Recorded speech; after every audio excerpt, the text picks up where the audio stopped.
os catequistas que estão com o microfone ligado para desligar, porque fica atrapalhando um pouco, né? Então, vocês que tiver aí, quem tiver com o microfone ligado, desligue, por favor.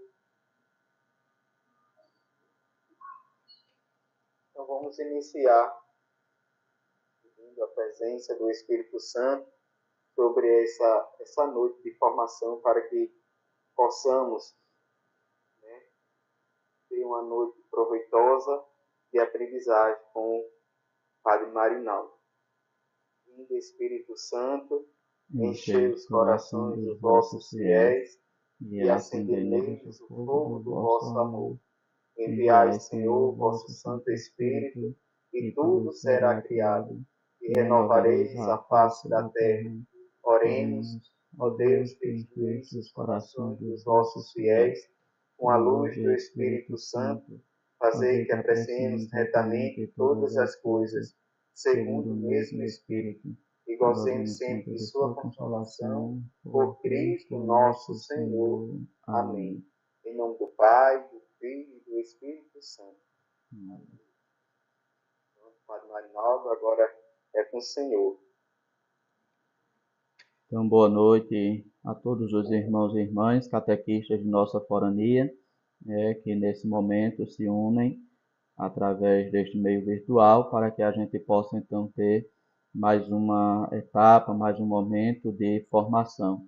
Formação que sempre é tão necessária, né, para a nossa caminhada, seja como discípulo, como igreja, como fiel, e mais ainda como catequistas, né, aqueles que são responsáveis também por transmitir, pela transmissão da fé, da doutrina e do encontro com Jesus.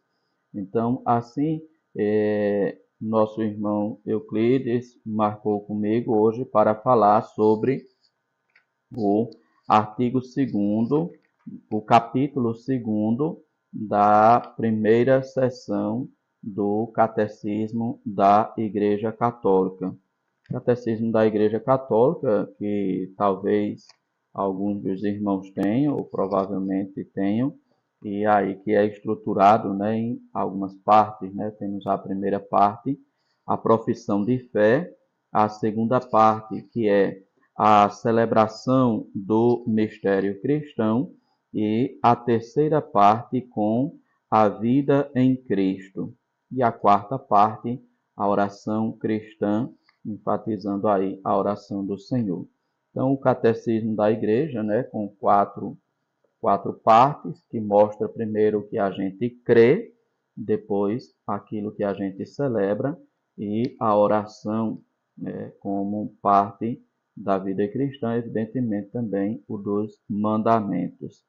Então, o capítulo 1 fala da capacidade, o homem é capaz de Deus, o homem que procura e que busca a Deus, e aí como este homem pode chegar ao conhecimento de Deus, e depois vem o capítulo 2º, que é aquele que nós vamos estudar no dia de hoje. Deus vem ao encontro do homem.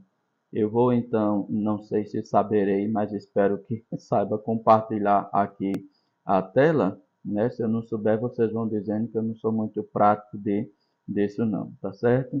Então vamos lá, deixe-me ver aqui. Vai ser uma janela. Nessa janela, primeira sessão, compartilhar. Se eu errar aí vocês me digam, tá certo? Então, aqui, eu vou, na verdade, iniciar não pelo começo, como se diria, né? O começo é a primeira sessão, capítulo 2º, Deus vem ao encontro do homem. E aí a gente vai partir do resumo para que a gente possa vir aqui para essa parte da leitura e, consequentemente, também da explicação deste texto. Então a gente vai lá para o final, porque o catecismo ele segue também essa estrutura. Ele primeiro apresenta o tema, E depois de apresentar o tema, ele traz então um resumo de tudo aquilo que foi falado, apresentado, até para efeito de facilitação também de aprendizagem ou de conhecimento. Então, assim a gente vai partindo do resumo, depois a gente volta aqui para o texto propriamente do catecismo. Eu não sei, vocês estão conseguindo ver aí a tela, né? Alguém me diga. Euclides? Assim, pai, daqui eu estou vendo, então acredito que todos estejam vendo. Certo, então tá bem. Porque eu estou vendo a página, então vamos lá. Então, essa parte que é o resumindo, né? É o resumo que aquilo que foi apresentado neste capítulo, né? Então, o parágrafo 68, trazendo o resumo dessa parte, desse capítulo, vai dizer: por amor, Deus revelou-se e deu-se ao homem. Dá, assim, Deus uma resposta definitiva e superabundante às questões que o homem se põe a si próprio sobre o sentido e o fim da vida. Vamos então analisar estas palavras que aparecem neste resumo e aí a gente vai, espero que assim se torne melhor para os irmãos e irmãs compreenderem. Nós estamos falando da revelação. Deus que se revela ao homem, Deus que vem ao encontro do homem. E tudo em Deus é feito por amor, por amor. É como diz São João, Deus é amor. Deus cria por amor, Deus se revela por amor e Deus salva por amor. Então, assim, tudo em Deus é feito por amor. Mas podem vir.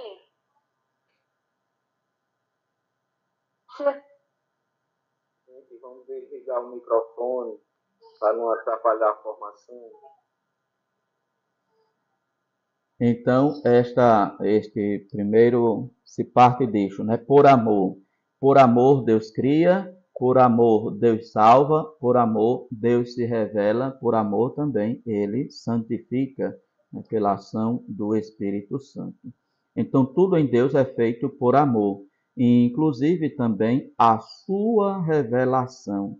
Deus se revela por amor. Por quê?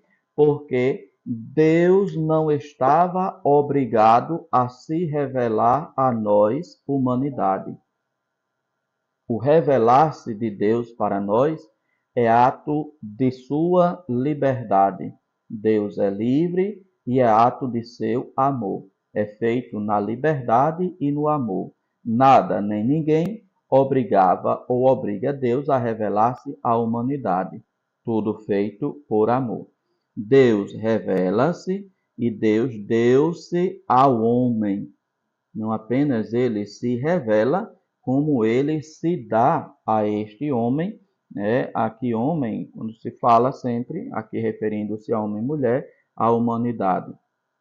E assim, ao se revelar por amor, Deus dá uma resposta definitiva. Quer dizer, não é uma resposta provisória, não é uma resposta passageira. Trata-se de uma resposta que é definitiva. Aquilo que Jesus diz no Evangelho: passarão o céu e a terra, mas as minhas palavras não passarão jamais. Então, é uma resposta definitiva. É também uma resposta superabundante, que supera ou que vai além daquilo que seria a expectativa da humanidade, a expectativa dos homens. E então, esta resposta superabundante e definitiva de Deus vem responder ao quê? As questões que o homem se põe a si próprio sobre o sentido e o fim de sua vida.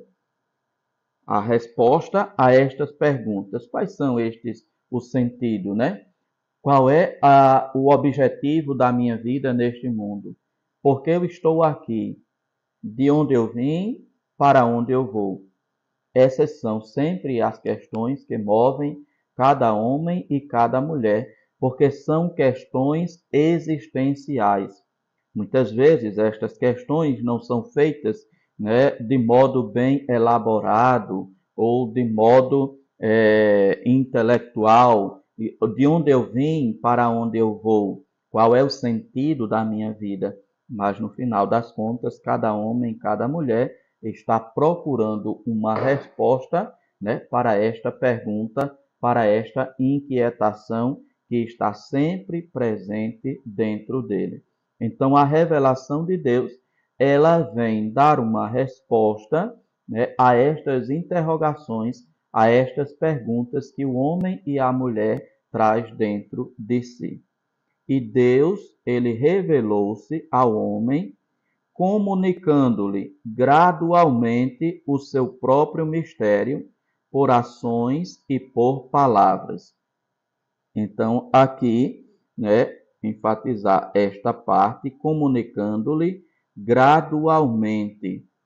Deus, evidentemente, sabe que nós temos um modo de aprendizagem. Quem é professor, professora aqui que está na sala acompanhando, sabe que tem a questão da pedagogia, né? Como ensinar a uma criança de 5 anos, de 6 anos? Como ensinar a um adolescente de 12, de 13 anos? Como ensinar a um jovem de 17, 18 anos? Tudo isso trata-se de entender o processo de aprendizagem da pessoa humana. E, evidentemente, Deus nos criando, ele sabe de nossa capacidade de aprender. Por isso, ele vai se comunicando gradualmente. Quer dizer, Deus não revela tudo de uma só vez. Deus vai revelando-se aos poucos ao homem, para que ele assim possa ir entendendo este ser de Deus, o plano de Deus e o próprio Deus. Não é uma revelação, não é uma revelação que acontece de modo instantâneo. Se a gente for ver o Antigo Testamento, o tempo que ele levou para ser elaborado até que chegasse Jesus Cristo com o Novo Testamento, e enfim, depois os Evangelhos, foi um longo percurso, mais de 1000 anos. Então, ao longo destes mais de 1200 anos, Deus foi revelando-se em cada etapa deste tempo, revelando uma sua característica, revelando um seu desejo, revelando um seu plano, revelando-se como Pai, revelando-se como Rei, revelando-se como Senhor daquele povo de Israel.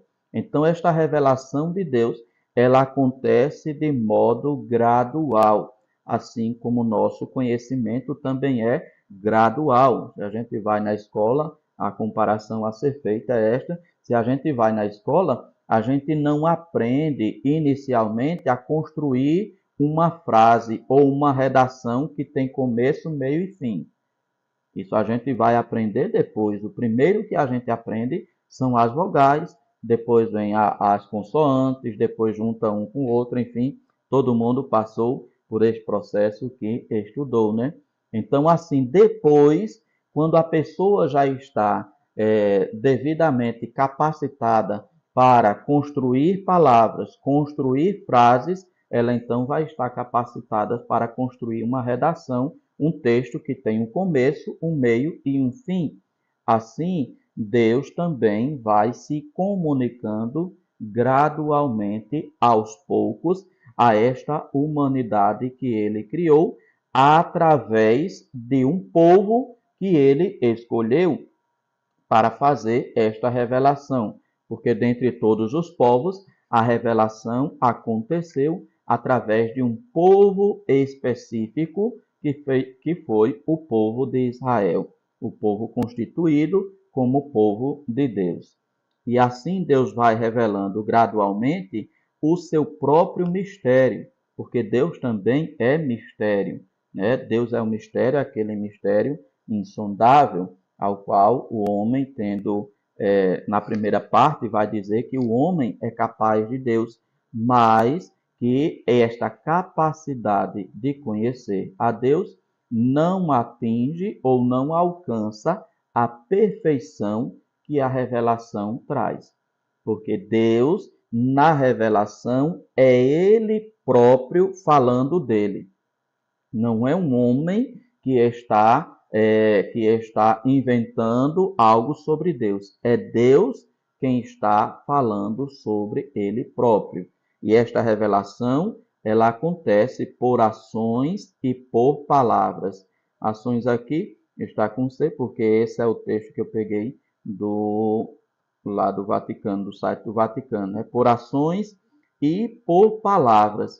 A revelação, ela tem estas duas modalidades de acontecer: ações e palavras. Palavras que explicam as ações, ações que também explicam as palavras. E aí a gente vai sempre, o centro da revelação é Jesus, a gente vai lembrar aqui daquela passagem de Jesus Cristo, quando ele perdoa os pecados daquele paralítico que veio trazido pelos seus companheiros. Jesus vai dizer: filho, os teus pecados estão perdoados. Aí depois eles vão dizer: ninguém, ele está blasfemando, porque ninguém pode perdoar pecados a não ser Deus.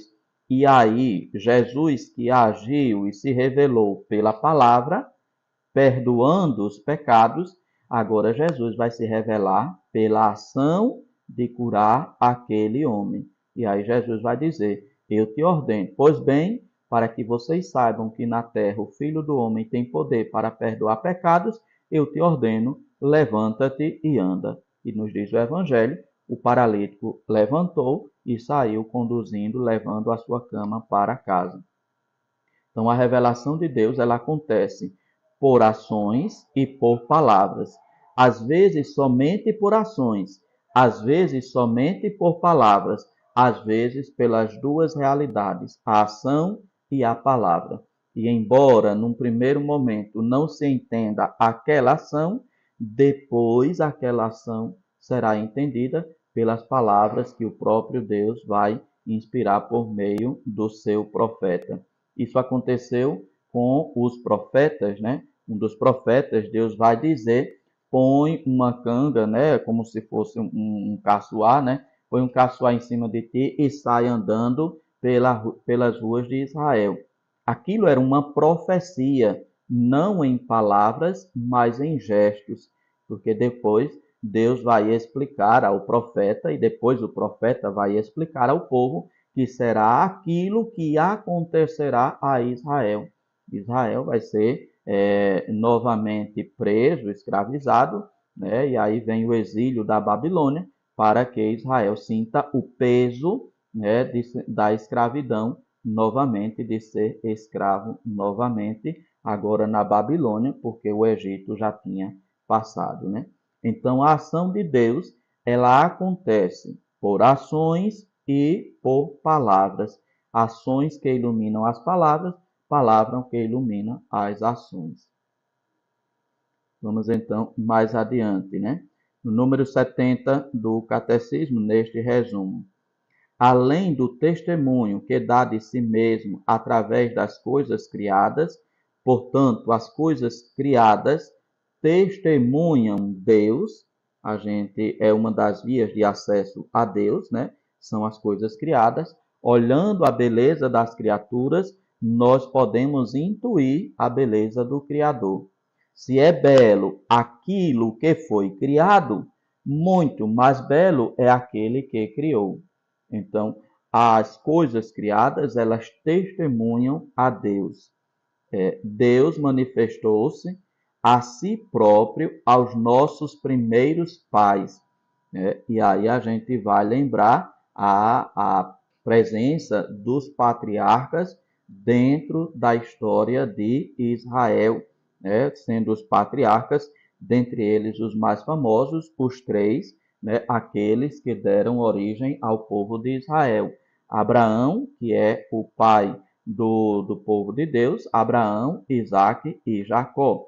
Então, estes, os patriarcas, são aqueles que foram ou que receberam de modo privilegiado, né, esta revelação de Deus, porque através deles veio formar-se o povo de Israel. Então Deus falou-lhes, e depois da queda que foi lembrado o texto na liturgia do último domingo, né? Depois da queda, aquele encontro de Deus com o primeiro casal, Adão e Eva. Depois da queda, Deus prometeu-lhes a salvação e ofereceu-lhes a sua aliança. Lembremos que no texto da primeira leitura da Santa Missa de domingo, Deus ali já diz à serpente, né, rastejarás sobre a terra, comerás pó. A mulher, porém, inimizade entre ti e a mulher, entre a tua descendência e a descendência dela. Esta te ferirá a cabeça e tu lhe ferirás o calcanhar. Ali, já depois do pecado, Deus promete então a salvação. Este é o chamado proto-evangelho. Proto é uma palavra que vem do grego e que significa primeiro, né? Esta é a primeira como que revelação da salvação. Deus promete a salvação. Salvação que acontecerá por meio justamente de uma mulher, porque através de uma mulher, Eva, que diz, aceitou, foi enganada pela serpente, comeu do fruto e deu a Adão. Então, através da mulher e do primeiro casal, entrou o pecado, e com o pecado entrou a morte. E ali Deus diz, a mulher te ferirá a cabeça e tu lhe ferirás o calcanhar. A mulher pisará na tua cabeça e tu lhe ferirás o calcanhar. Ali é o primeiro anúncio do Evangelho e da salvação que vai acontecer. E esta salvação, ela acontece por meio também da mulher, né? Aí a gente lembra e sabe evidentemente qual é esta mulher. Trata-se da Virgem Maria, aquela que vai se tornar a nova Eva. Se Jesus é o novo Adão, Maria se torna a nova Eva. E aí Deus promete na sua revelação a salvação e oferece aos homens, aos pais, a sua aliança. Aliança que tratava-se, na verdade, de um pacto feito entre duas partes. E aqui é importante a gente saber que Deus não precisava fazer aliança. A aliança é fruto do seu amor, assim como também a revelação é fruto do seu amor. Por que Deus não precisava fazer aliança? Porque na época, no Antigo Testamento, a aliança se fazia entre duas partes, no mínimo iguais, porque ali um se comprometia com o outro. Acontece que Deus é sempre maior do que a humanidade e o próprio povo que ele escolheu. Por isso, ele vai dizer que a escolha de Israel para com Israel fazer uma aliança é fruto tão somente do seu amor e da sua bondade, e não de algo que Israel tenha como merecimento. Não é o seu tamanho, não é a sua força, é por puro amor que Deus escolhe Israel para ser o seu povo e com ele estabelecer uma aliança. Aliança que foi realizada, evidentemente, através dos patriarcas, né? Através dos primeiros pais na fé.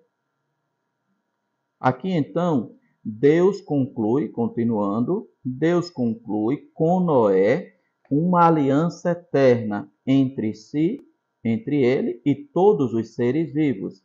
Essa aliança durará enquanto durar o mundo. E aí todos se recordam, né, da passagem do Gênesis, quando Deus, vendo tanto pecado praticado pela humanidade, Deus resolve então exterminar esta humanidade e repovoar a terra a partir de Noé e de sua família. E quando termina o dilúvio, é essa justamente a aliança que Deus vai fazer, né? Porei um sinal no céu, e este sinal será o sinal da minha aliança. Nunca mais, Deus se compromete, nunca mais destruirei a humanidade enviando um novo dilúvio. Toda vez que aparecer o arco-íris no céu, lembrarás então desta minha aliança. Aliança que é eterna. A palavra de Deus que é eterna, né? Como disse no início, né? Não é uma resposta passageira, é uma resposta que dura. E essa aliança, então, diz o catecismo, durará enquanto durar o mundo.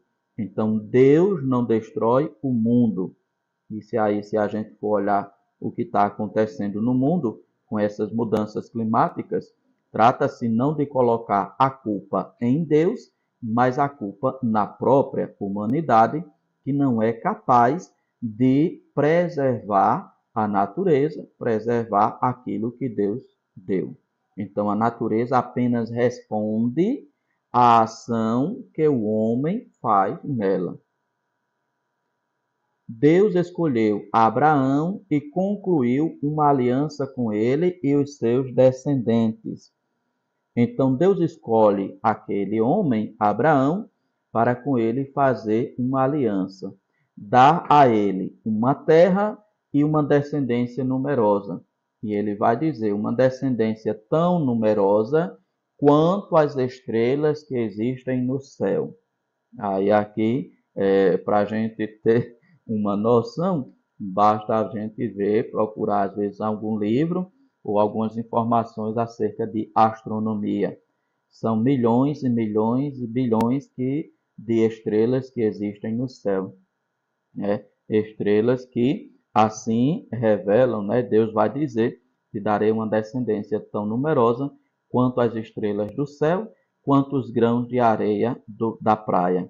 Deus conclui com Abraão esta aliança, né? E chega até um momento em que Abraão reclama de Deus, porque Deus não tinha dado ainda a Abraão um descendente direto, porque o primeiro filho de Abraão que ele teve foi com a escrava Agar, já que Sara, a sua esposa, era estéril e, portanto, não tinha filhos com Abraão. Eles já eram de idade avançada e então Sara, para dar uma descendência a Abraão, pede então que ele tenha relações com a sua escrava Agar, e aí naquela época dessa relação, o filho era considerado como sendo da ama, né, da patroa ou da dona da escrava.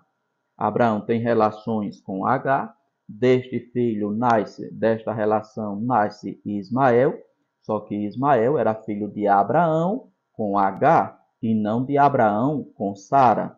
E aí Abraão ainda vai reclamar com Deus, né? Porque ele não tinha dado a ele, Deus não tinha dado a ele, por meio de Sara, uma descendência. E por isso aparecem aqueles 3 anjos lá com Abraão e diz que no próximo ano, quando eles passarem, Abraão terá tido um filho com Sara. E aí Abraão chega a sorrir, aquele episódio que Abraão sorri, porque Sara já era de idade avançada, ele também, e aí acontece que Isaac é chamado como o filho da promessa, porque foi justamente a promessa que Deus fez a Abraão, de que ele no ano seguinte já estaria com um filho, fruto de sua relação com Sara. E depois vai ter toda a confusão, né, a briga entre Ismael e justamente Isaac. A gente hoje está vendo essa briga lá na Terra Santa, né? Para a gente não se compreende, a gente não consegue entender muito bem toda essa briga, mas essa briga vem desde lá de Abraão, de Isaac e de Ismael, porque Ismael deu origem a uma descendência, os ismaelitas, e enquanto Isaac deu origem a outra descendência. E aí depois Sara, inclusive com inveja de Agar, né, porque Agar ficava fazendo pouco com Sara, então Sara obriga Abraão a expulsar a escrava Agar com o seu filho. E aí, depois esses dois meninos, que inicialmente brincavam entre eles, depois vão se desentender os descendentes dele, e aí está a briga até hoje, que a gente também não consegue entender por causa do contexto lá deles próprios. Então, assim, Deus escolheu Abraão, né? Abraão, o pai na fé, nosso pai na fé, né, também chamado, e concluiu uma aliança com ele. Darei uma descendência numerosa como os astros do céu, como as areias da praia. Uma aliança com ele e os seus descendentes. E fez deles o seu povo, os descendentes de Abraão, ao qual revelou a sua lei por meio de Moisés. Aí vem o quê? Vem Abraão, Isaac e Jacó. Jacó tem os seus 12 filhos, que vão dar origem às 12 tribos de Israel. Na verdade, Jacó teve 13 filhos, porque teve também uma mulher. Acontece que eles eram uma sociedade patriarcal e não uma sociedade matriarcal. Então a Bíblia pouco fala desta mulher que Jacó teve, ou também Israel, né?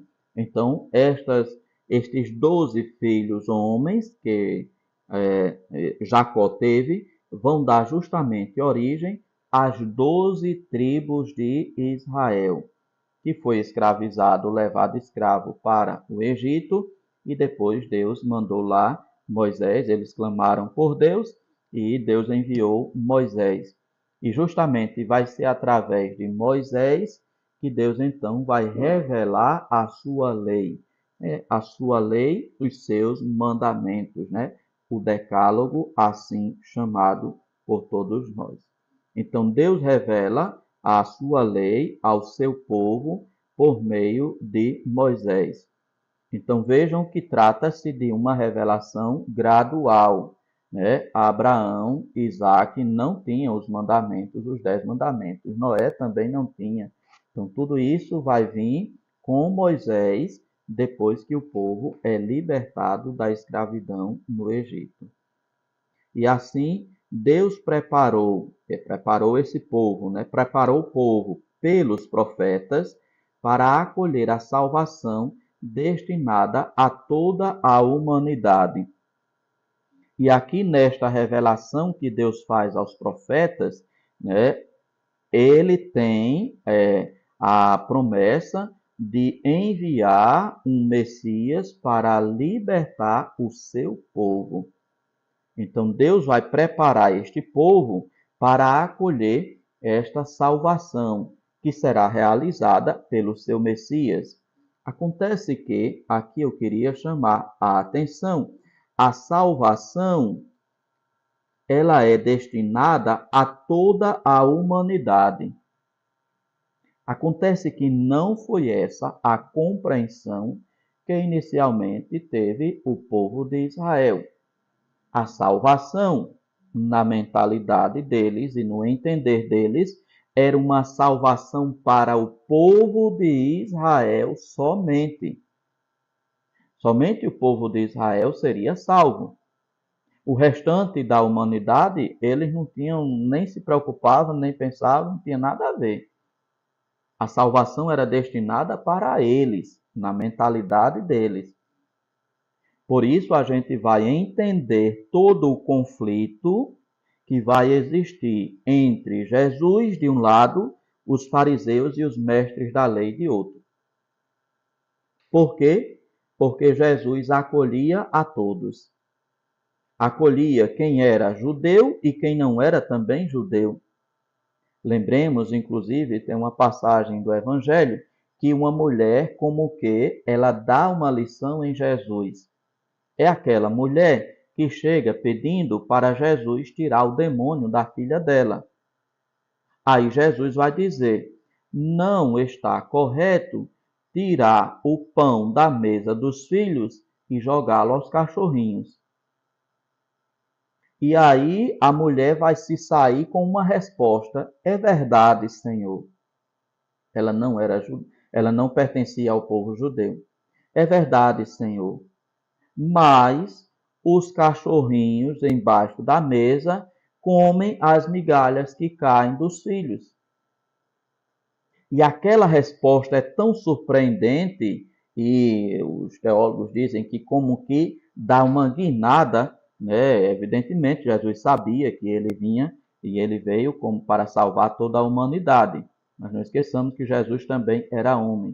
Aquilo que como que dá uma guinada para que Jesus possa, então, alargar este horizonte. E ele vai dizer, pelo que distes, podes ir, a tua filha está liberta.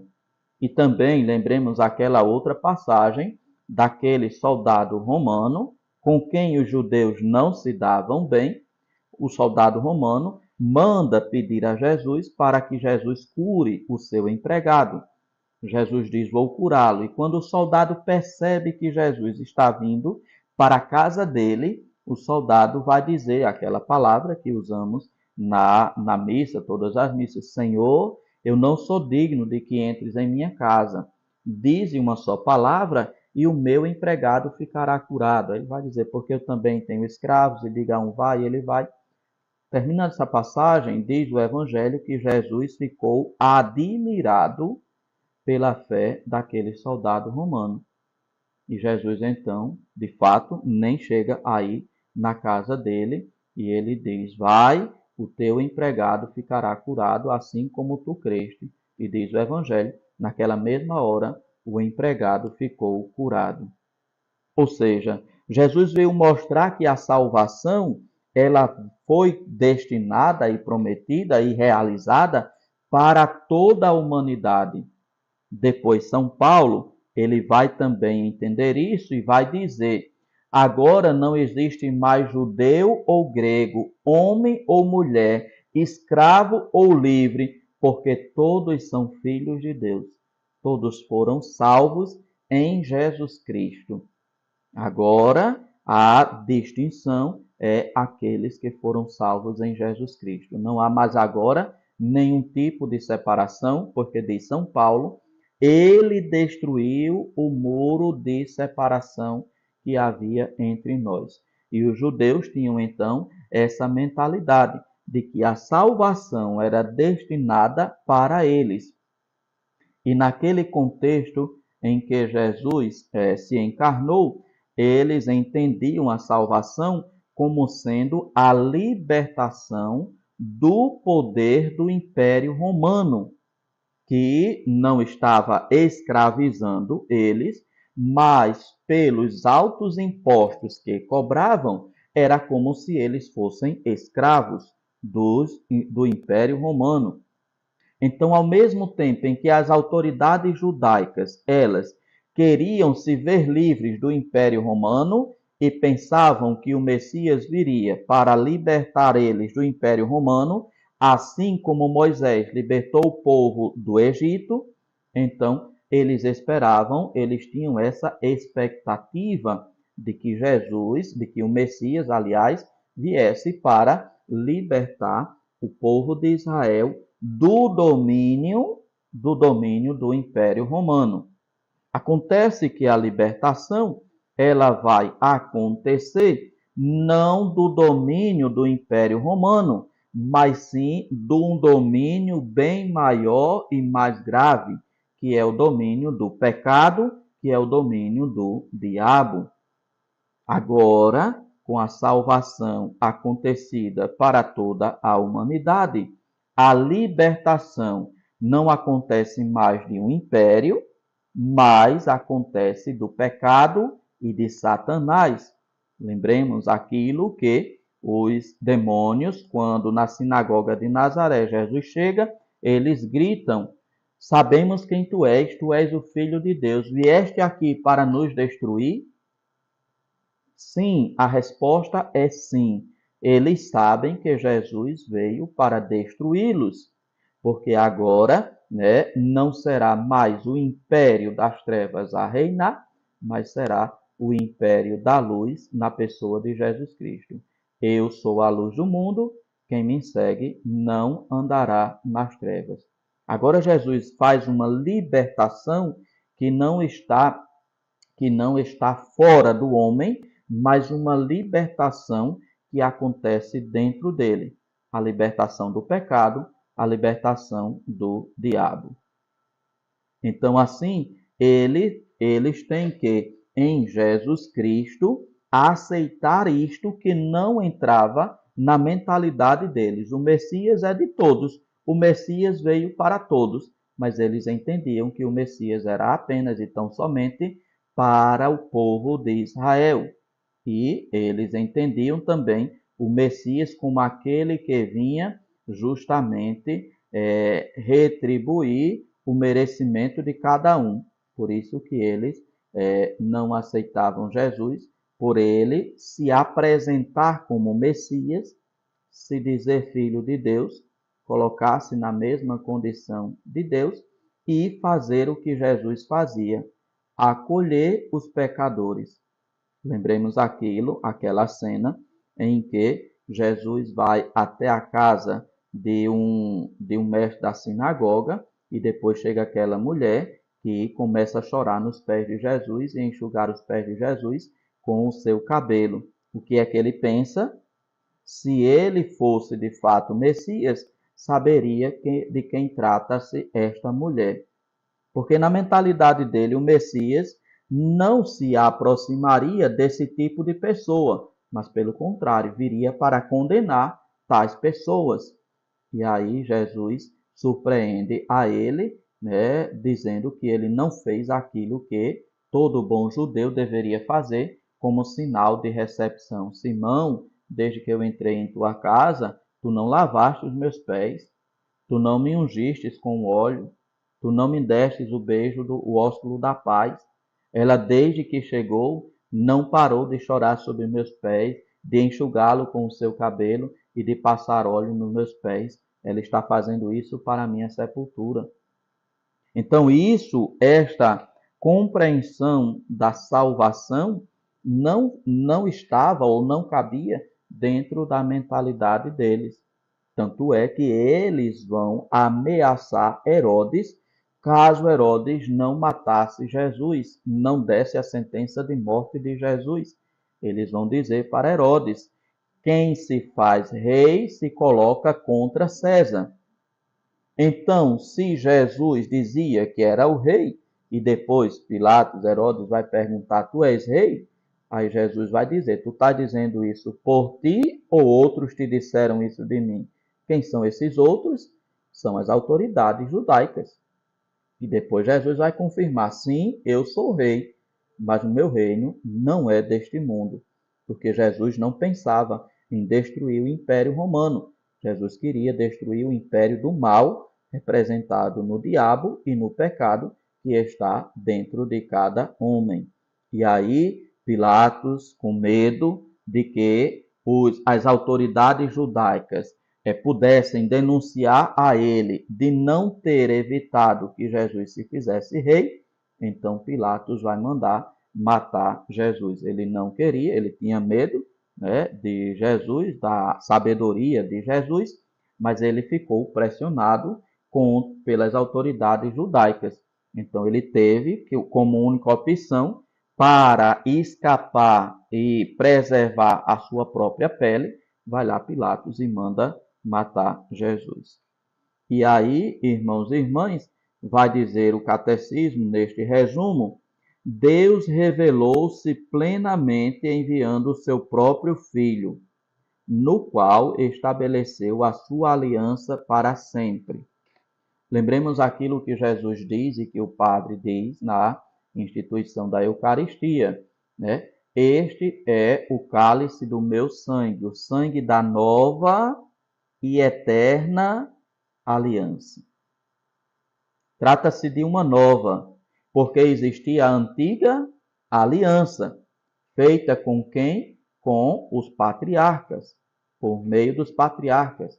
Existia a aliança de Deus com a humanidade, feita através do povo de Israel, mas agora esta antiga deu lugar à nova aliança.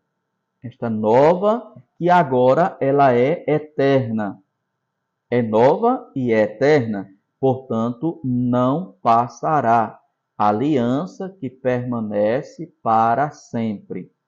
E aí vai nos dizer o catecismo: o Filho é a palavra definitiva do Pai, de modo que depois dele não haverá outra revelação. Um dos santos vai dizer: quando Deus enviou o seu Filho, ele disse tudo no seu Filho. Lembremos as palavras de Jesus, certa vez, certa passagem do Evangelho de João. Quem tem alguma pergunta, quer falar mais alguma coisa? Eu, daí de Alagoa Grande, alguma pessoa que estiver aí de Alagoinha, não sei se Celinho entrou.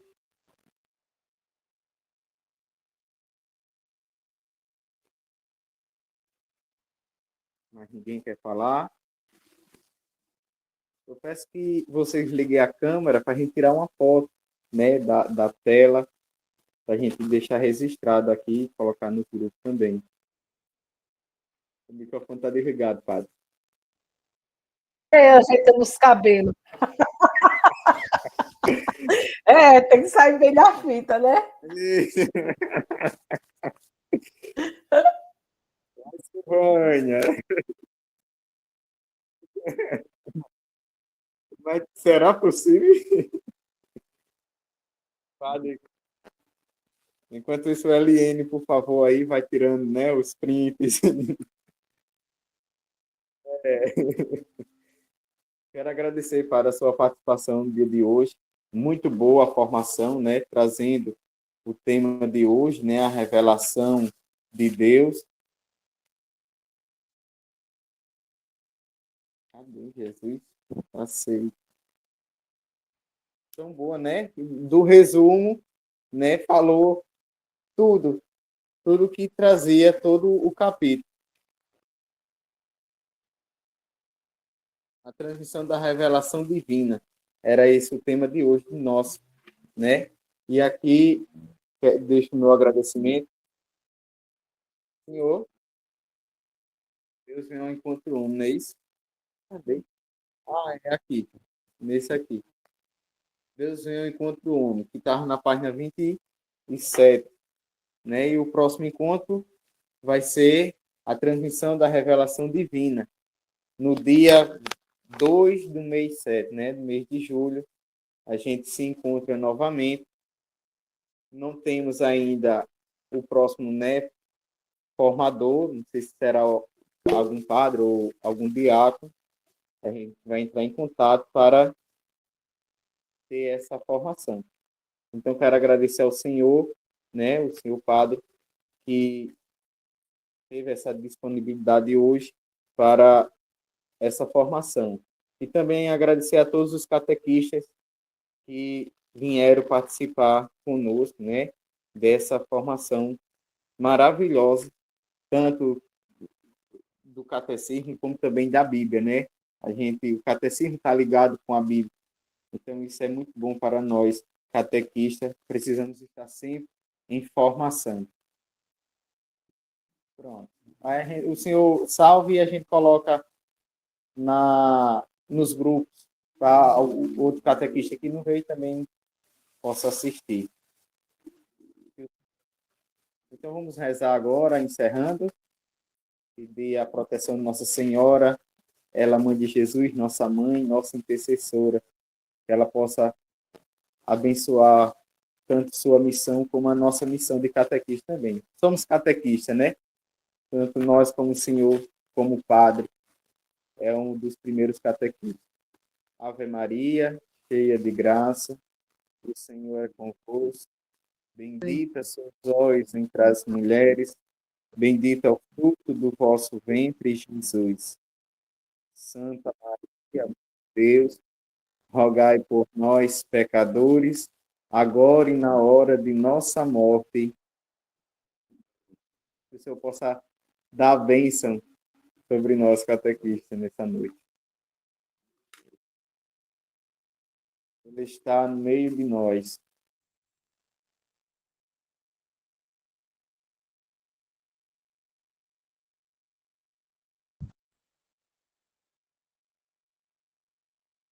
Amém.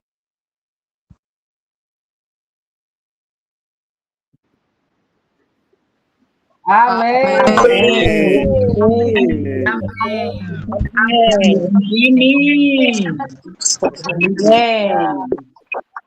Amém. Amém. Amém. Obrigada, Padre. Amém. Obrigada, Padre.